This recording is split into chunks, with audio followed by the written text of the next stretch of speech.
Did you know that one study found that one single batch of sauerkraut contains 28 different bacteria strains? This is more than you will find in a probiotic supplement. And because they are in food form, they're more likely to get absorbed better in your digestive system. So bacteria are measured in CFU, which is colony forming units. Studies suggest that sauerkraut contains 1 million CFUs per gram. A tablespoon of sauerkraut is 10 grams, so this could potentially give you 10 million to 10 billion CFUs. So if you're interested in learning how to make sauerkraut for your health, that is what we are doing today. 2 simple ingredients, cabbage and salt. Let's learn how to make a simple sauerkraut recipe.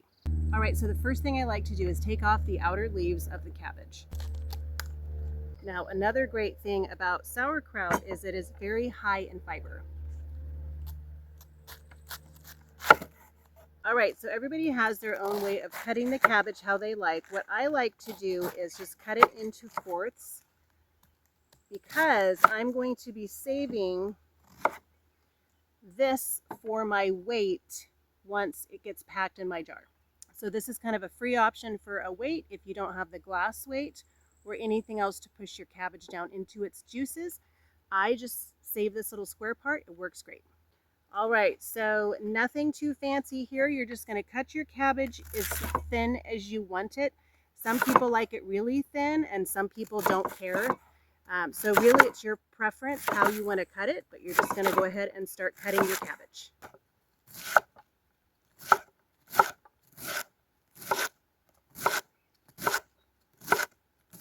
You're going to start putting the cabbage into your big bowl. So super simple, just 2 ingredients so far, nothing complicated. All right, so I'm done cutting my 2 cabbages. I did save just the 2 cores. Like I said, I'll probably just use one of them, but I kept 2 just in case. And like I said, this is really full. So I like to, I have my little spillover container because sometimes you'll think a cabbage is really small and it will turn into way more cabbage than you think. So, and your hand's already clean, so it's nice to just have 2 containers in case you have a little spillover. So once you get your cabbage all chopped, however you like it, now it is time to add the salt. Now, you're going to add 2% of the weight. This means the weight of the cabbage once it is chopped. I don't have a scale right now, so what I do is I use a ratio of salt to cabbage. It is 2 tablespoons of salt per 1 pound of cabbage. I'm also going to be adding some shredded carrots. We love this. Actually, I love this combination more than just plain sauerkraut. It gives the sauerkraut, like I guess you call it a carrot sauerkraut. I don't know what you call it.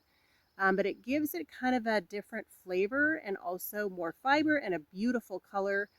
So I will be adding some carrots. So with all of this combined, including the carrots, I know what the weight is, so I did calculate out the amount of salt. So one really good tip that I did learn that will save you time so you don't have to squish your cabbage as much is you want to put your salt in and then just let it sit for about 5 minutes on your cabbage. So I'm going to do that, and what that does is it just starts breaking down the cell walls, I think, early, and you won't have to work as hard because, I'm not the strongest person, and it can take me 10 to 15 minutes to really get all of the juices out of the cabbage. So if I can save myself 5 minutes by putting salt on, I'm going to do it. All right, so I'm going to let this sit for about 5 minutes. All right, so it's been about 5 minutes. So now what we're going to do is just start kind of squeezing the cabbage here. So I'm going to move my cutting board. All right, and what you're going to do is you're going to just squeeze it as hard as you can. You are actually trying to bruise it. You're trying to break the cell walls, so don't be shy. Get in there and give it all you've got as far as squeezing goes. The harder you squeeze, the better, because it's just going to make everything bruise, and that again is what you want. And then while I'm mixing, I'm also trying to grab from the bottom and kind of bring the bottom up.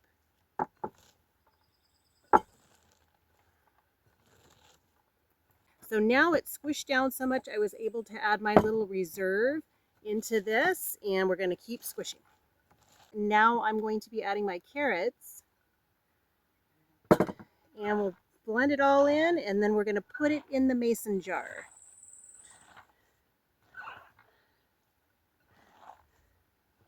All right, so we're going to start adding this. It's all squished. I've got lots of juice on the bottom. So once you have that, and I've been squishing it probably for about a good 10 minutes, then you're going to be adding it to your jar. Now, if you're doing a smaller batch, you can do a smaller jar, but today I am doing a half-gallon jar.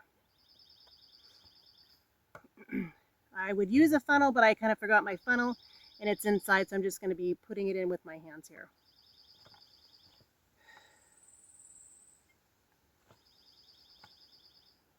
It's so messy, but it is a good messy, right?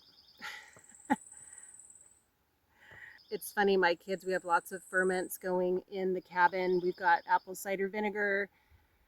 We have all sorts of concoctions, and my kids always go, "What is that smell?" And I say, "That is my ferment. It's alive." And they always roll their eyes. But it is kind of cool with these ferments because they are alive, which brings me to my next point. One of the most important things you're going to want to do, and try not to forget, is you're going to want to burp this once a day. If you don't burp it, it can build up enough pressure where it could explode, and then it's just really messy. So important to put it somewhere where you won't forget it so you can burp it once a day. Now, probably day 3 or 4 or 5, you will notice when you go to burp it, there will not be as much air escaping because it's kind of calming down. I burped my sauerkraut one time and it spilled everywhere. It was so crazy bubbly. So just get ready, and you might want to open it over a sink to save yourself a mess. And then a lot of times with the sauerkraut, you'll normally let it go. We let ours go for about 3 weeks. If you want more of that sour flavor, you can let it go for 4 or 5 or 6. It really depends on what flavor you're looking for and how long you want to wait to eat it. So I have a little bit of juice left over. I'm going to pour that in. All right, and then one of the most important things that you want to do is you want to push it down because you want it all submerged in its brine. I just did a video on apple cider vinegar, and on that ferment you actually want the apples to be exposed to air because that's a different type of ferment. But with this one, we actually want it all to be underneath this fluid here. So you just push down really hard there. All right, so then the next step after you get it pushed down as far as you can in its own juices is you're going to want to weight it down because it will lift up a little bit. And so that's where I use my little cabbage core, which is free and it's just part of the cabbage. So I always just use this. So sometimes you have to shave them down so they fit. Let's see. All right, that looks pretty good there. I'm going to bring it up close. So there you go. That is a full half a gallon of carrot sauerkraut. Next step is we're just going to put the lid on it. So this is almost done. One thing I highly recommend that I always do is I label my ferments because for me it's just too hard to remember them. It's too hard to remember dates, and so I don't like guessing, so I always label.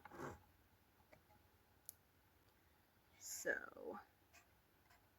we have a date on there, and in about 2 or 3 weeks, this will be ready to eat.